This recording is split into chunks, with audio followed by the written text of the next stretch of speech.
Action Alliance ta roƙi babban kotun tarayya da ke zama a garin Abuja ta umarci hukumar INEC ta cire jam'iyyar APC daga yin takarar 2023. Daily Trust ta ce Action Alliance tana kuma so a haramta wa ɗan takarar APC Asiwaju Bola Ahmed Tinubu neman kujerar shugaban ƙasa saboda zargin badakala.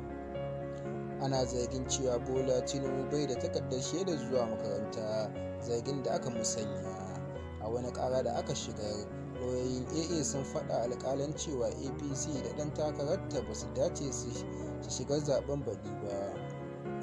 Lauyoyin da suka kai ƙara sun ce Bola Tinubu ya yi wa duniya ƙarya da takardun jabu a 1999.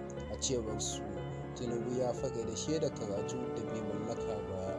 Ɗan takarar shugaban ƙasa na APC yana ikirarin ya halarci makarantar St. Paul a Wulayyar Children's Home School da Government College da suke Ibadan.